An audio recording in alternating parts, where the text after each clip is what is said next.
Saiu uma matéria que discute o seguinte. Mostra o seguinte, né? Tipo, diz o seguinte. Pessoas que moram em altos andares de prédios envelhecem mais rápido do que pessoas que moram em andares mais baixos. Saiu uma matéria dessa. Aí a gente começou a fazer vídeo fazendo críticas a algumas matérias absurdas, né? Então saiu uma matéria dessa. O Marcel quer construir um prédio de 1 quilômetro. Então o cara que mora no exatamente. Então ele... mas assim, faz algum sentido sim, porque quanto mais longe você está da Terra, menor é a gravidade. Então, sendo menor a gravidade, então o tempo vai passar um pouquinho mais rápido comparativamente a quem está embaixo. Entendi. Só que, tipo, eu fiz a conta lá, e tipo, 1 trilionésimo de segundo por ano. Pô, tá aí.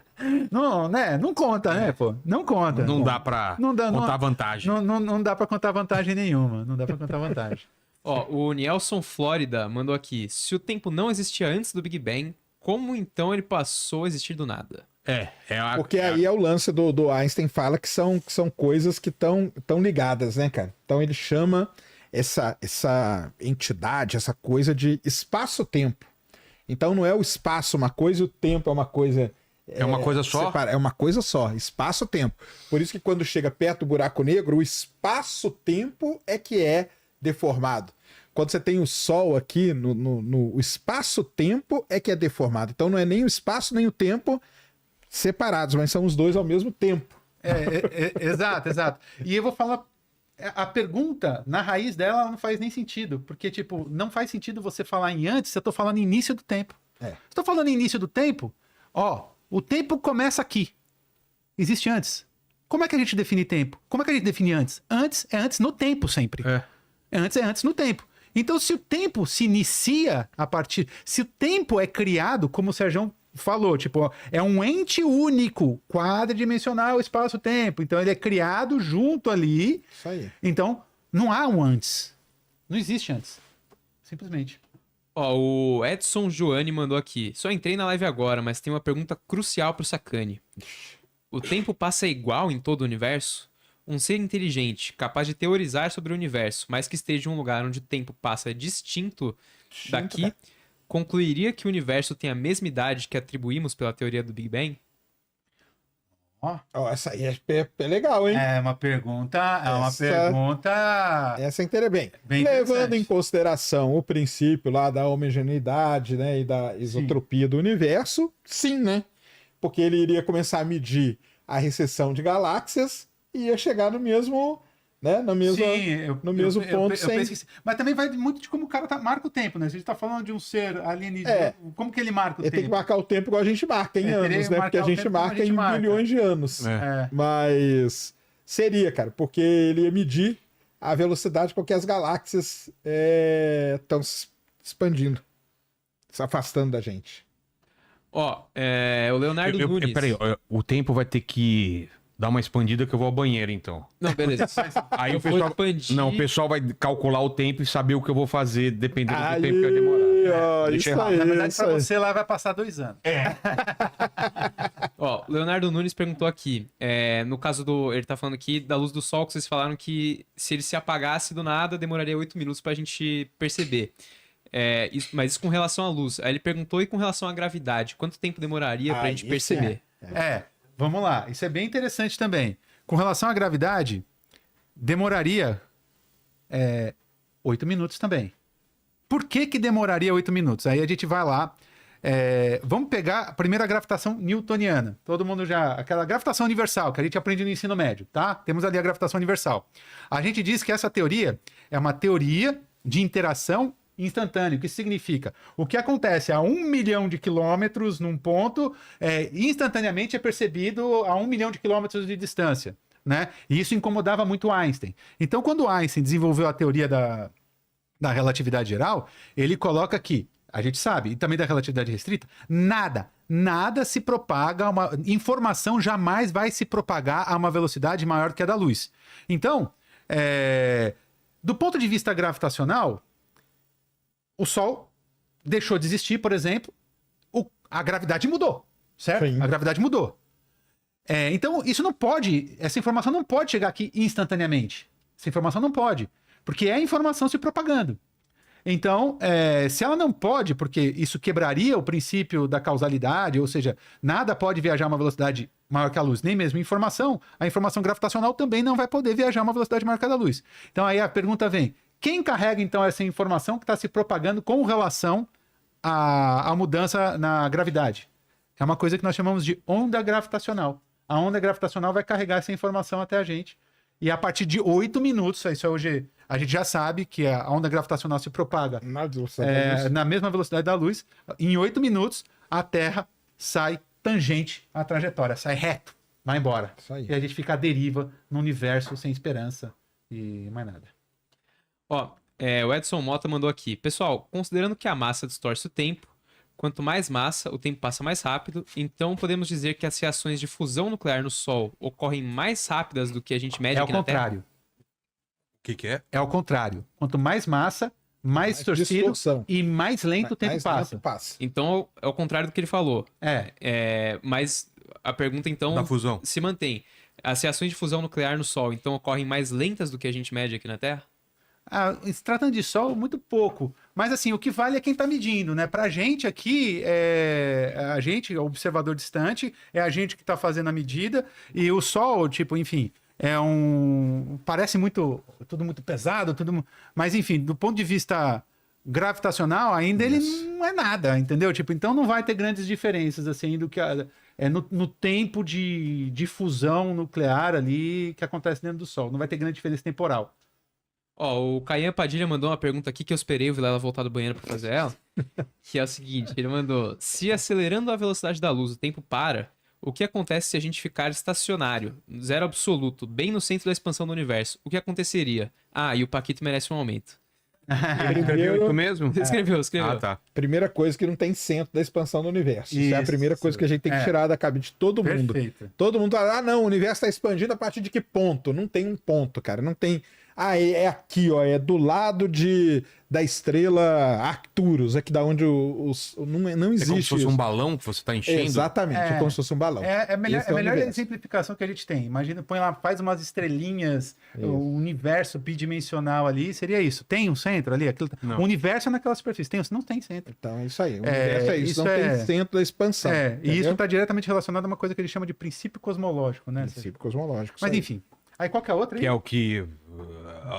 como que é? Um negócio por vermelho? Princípio cosmológico, não. O princípio cosmológico é o princípio que diz que o universo é isotrópico e homogêneo. É. Então, ele, para qualquer lado que você olhar do universo, não importa onde você esteja, você vai ver a mesma densidade de galáxia, a mesma distribuição de galáxias. Se você for para Andrômeda e olhar, vai a mesma coisa. Por quê? Se for para, porque isso é o princípio cosmológico. Aí a gente quando mede você tá isso. isso vale? É quando Em você está em grandes escala escalas. cosmológica, em grandes A escalas. melhor maneira de explicar o universo para a pessoa. O universo é igualzinho uma esponja. Sabe uma esponja? Sei. Aquilo ali é o universo. O universo é uma esponja. O universo em grande escala é uma esponja. Se eu entrar na esponja, eu vou ver buracos, vou ver tal coisa? Vou. Mas na grande escala, o universo é Que exatamente exemplo igual a uma você- esponja. É uma esponja. Então, Então como não ele falou, importa onde eu esteja na esponja, para qualquer lugar que eu olhar, eu vou ver em média A a mesma mesma coisa. densidade, a mesma distribuição de fiozinhos ali da esponja. Exatamente. Agora, Mas no futuro... por isso que é escala. Se eu entrar na esponja e ficar ali do tamanho de uma formiguinha ali, aí eu vou ver um buracão desse tamanho, Ah, tá. que é o que a gente Exatamente. mede aqui. a gente está dentro da esponja. A gente tá dentro da esponja, então para nós estamos num buraco, num void que a gente chama cósmico. Só que aí o pessoal fala, mas nós estamos num buraco. Como assim é tudo igual? Porque na grande escala, pessoal. Então, toda vez que fala de universo, tem que lembrar disso. Se a gente estivesse aqui falando de quântica, a gente ia falar em outra escala, que é a Exatamente. escala ali da distância das partículas. lá. Exatamente. Então tem que tomar cuidado com a escala que você está lidando. Ó, o Fernando Nel mandou um problema interessante aqui. Ele falou, uma nave com 90% da velocidade da luz, com destino próximo a Centauri. A nave tem uma bateria que dura 2 meses para luz interna dela. Ela vai chegar lá com as luzes ligadas e quem ficar olhando aqui da Terra vai ver o quê? Olha só que pergunta legal. Ela vai ficar com a luz ligada por esses 2 meses, contados do tempo passado pela nave. Para quem está dentro da nave. Então, para quem tá da Terra, vai ver a luz ligada por mais tempo. Vai. Exatamente. Isso aí. É um rastro, né? É interessante, os caras vêm umas perguntas boas, cara. Aí, ó. Que público Isso aí é o chat Nossa. inteligência aí. Chat é inteligente, cara. Só o apresentador que é limitado. E o Paquito. Não, eu Finge não ser Eu limitado. sabo. Você finge não ser limitado. Ó, o Hugo Rock mandou aqui, muito boa live. Uma dúvida sobre o espaço-tempo. Pode um observador na Terra ver o seu próprio passado ou futuro? Ver o próprio passado, futuro? Acho que não, porque teria Não. que dar a volta, né? É, só teria se, só um buraco de minhoca. Só se fosse o universo de Gödel, De Gödel, onde daria. o tempo ele é cíclico. O tempo ele é cíclico. Aí se eu consigo observar a distâncias suficientemente grandes e distantes dentro desse universo de Gödel, eu conseguiria observar a Terra em outros tempos. Procure uma imagem, universo de Gödel, escreve aí pra ver Isso me lembrou de uma outra questão, que é aquela que falavam assim, se você colocar um espelho a 400 milhões de anos-luz da Terra, você vai conseguir enxergar os dinossauros? Não, mas a gente já falou disso. Então, Teria mas que é estar por 30 causa disso milhões, né? Assim, 30 pra luz ir, 30 pra luz então, voltar, nesse caso, não 60. seria possível o cara enxergar o passado dele se tivesse um... Vai e volta a imagem refletida. Entendi. Que doideira. Por exemplo, vamos pensar aqui. Põe um espelhinho. Tem que ser bem longe, tipo a 1 ano-luz. Uhum. Põe o espelho a 1 ano-luz. Aí eu lanço. Tira uma luz daqui. Tira uma Ela vai luz ali. demorar Ela vai demorar um ano pra ir. E um ano pra E voltar. um ano pra voltar. Então, tipo, essa luz que eu tô tirando daqui, essa informação que eu tô tirando daqui, aí ela vai voltar depois de, 2 anos, ela vai demorar 2 anos, então a imagem que eu vou ver daqui é a imagem, De um passado. passou para mim 2 anos, então a imagem que eu vou estar vendo é de 2 anos para trás pro meu presente aqui. Acho que sim, né? Faz sentido isso, me parece que faz sentido. É que Eu nem tô no falando errado Contato. aqui, Sérgio. Não, Hã? é No isso. Contato, a primeira imagem que os caras captam é de um discurso do Hitler. Sim, Só que quando eles. Quando verdade. chega aqui, a gente já tá no tempo atual, entendeu? verdade, Isso. verdade. Mas aí é aquele lance de que tudo que a gente tá falando, as ondas estão se propagando pelo universo. Estão indo, né? Estão indo. Então ainda. Por exemplo, esse nosso papo aqui vai chegar lá em Próxima Centauri daqui 4 anos. Aí eles vão chegar e vão... Quanta merda que os caras estão falando. Olha essa. Sabe de nada, O cara né? não sabe nada, velho. Eles não sabem da onda J. Eles não sabem do buraco Jebberbers, que muda toda essa Coitado teoria. desses caras, O buraco Jebberbers. É isso mesmo. Esse buraco é interessante. Jebberbers. Ó, o João Henrique mandou uma aqui que eu acho que não tem muito a ver com o tempo, mas vamos ver se vocês podem resolver aqui a dúvida dele. Ele perguntou o seguinte, que tá escrito em grego arcaico aqui, tá bem difícil de traduzir. Mas pelo que eu entendi é o seguinte, ele perguntou se o átomo, a maior parte do átomo na verdade é vazia, como é que os objetos são densos? Como é que os objetos podem ser densos? Eu entendi. Se a maior parte do átomo É ela vazia. é vazia, Ele tá pensando se você juntar um monte de átomos, você tá juntando um monte de vazio. cara, é vazio dentro de uma escala Isso que aí, é escala. quântica, né? É uma Escala questão de quântica ele escala. pode ser, isso aí. Então, tipo, nunca dá pra gente querer comparar aquilo que tá em nível de escala quântica com o nível de escala macroscópica. A Isso gente aí. não pode, não, porque é vazio ali, então não pode ser denso aqui. Não, peraí, ali É é que nem- escala quântica, é outra coisa. O universo, as coisas estão muito longe, mas se eu tivesse afastado o suficiente pra ver aquilo numa distância, parecia que tá tudo uma coisa só. É a esponja, ué. É a esponja, exatamente. Você quer uma coisa, por exemplo, como isso que você tá falando é bacana? Vai pra um lugar assim, onde o céu é maravilhoso, tipo, você consegue enxergar a faixa do centro da galáxia. É. Quando você olha, você vai olhar, tipo, a impressão que a gente vai ter é que Tem uma nuvem. uma densidade de matérias gigante. É. Mas, meu, Você põe um pontinho de telescópio outro ali, você vai ver que já tem distância. milhares de anos-luz, Isso. um pontinho do outro que parece estar do lado pra gente aqui, né? Beleza.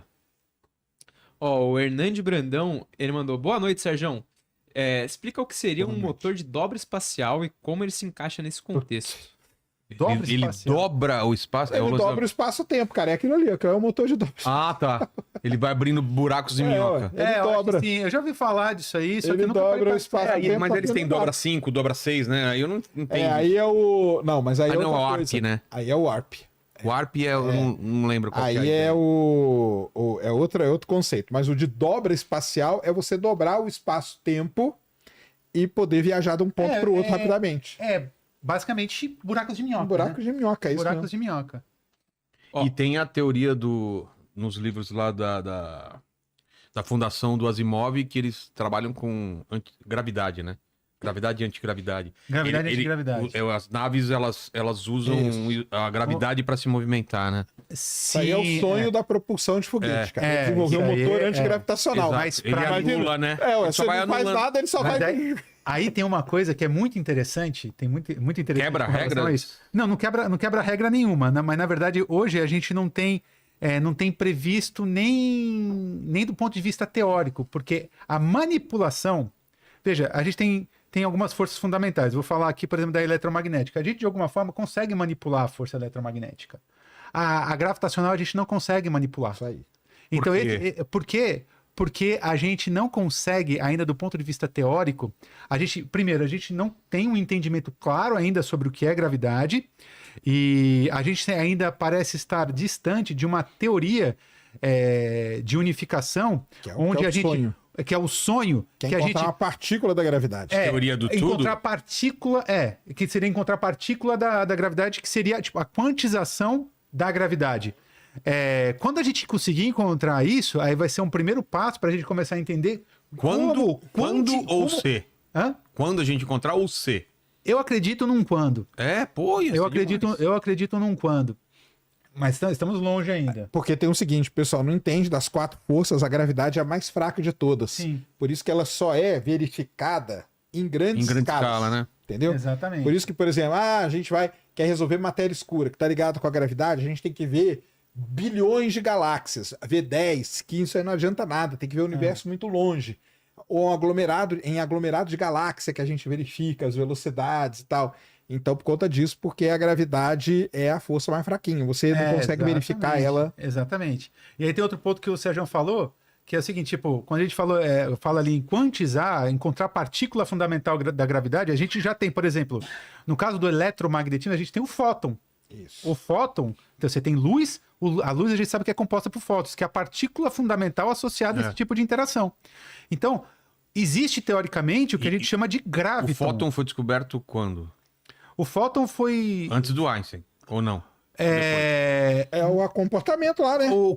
Na verdade, o fóton, a descoberta do fóton foi com o Einstein no efeito fotoelétrico, quando ele descobre ali que a luz pode ter um comportamento corpuscular, e ele diz que luz... ele diz que ele quantiza a luz em pequenos pacotes de energia, que ele não chamou ali de fóton, ele chamou de quantum de energia, e aí só mais pra frente que ficou conhecido como fóton.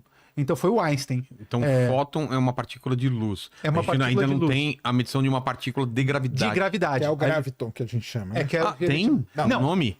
Tem nome. Teórico. Por uma coisa que é teórica, só que nem teoricamente a gente consegue prever ainda. Exatamente. Porque a gente não consegue, o que a gente chama de, como foi feito com o campo eletromagnético ali, a gente diz que a gente quantizou o campo eletromagnético em fótons. Sim. E a gente consegue observar isso e tudo mais. Então a gente Agora o sonho é quantizar a gravidade, em partícula. Em partículas. Que seria o graviton. Só que a gente não consegue fazer isso nem teoricamente ainda. Tá. Então, quando a gente fizer isso teoricamente, aí a gente abre e aí a gente começa a enxergar e começa a estudar meios de como detectar. detectar o graviton e manipular a gravidade de tal forma que permita... Nossa, ia mudar totalmente o mundo, né? Mudar tudo. Isso aí era prêmio Nobel na mesma hora. Exatamente. Dão até no mesmo dia. Então, esse é um outro ponto, assim, e aí que uma vez um cara me perguntou, né? Tá, você acredita que um dia a gente vai se tornar numa civilização tipo intergaláctica? Olha, eu acredito na capacidade humana do desenvolvimento de tecnologia. Então, tipo, eu acredito que se a gente tiver tempo, a gente consegue, por exemplo, criar mecanismos para, por exemplo, para criar motores de propulsão que permitam a gente chegar a velocidades que são frações da velocidade da luz, que esse é o canal para a gente se tornar uma civilização intergaláctica. Agora, o que me parece é que hoje a gente tem tecnologia suficiente para destruir o mundo quantas vezes? Com as bombas atômicas. 100, 200... E uma coisa que o Sérgio sempre fala também da questão dos efeitos climáticos, né? Que sempre tá ali, tá batendo nessa questão e tal. Então a gente tá se mostrando muito mais capaz de... São os grandes filtros, né? De autodestruição do que se tornar uma... Mas se a gente conseguir e tiver noção de como ter ter essa consciência e criar e nos dar tempo para desenvolver essas coisas todas, eu acredito que a gente chega lá.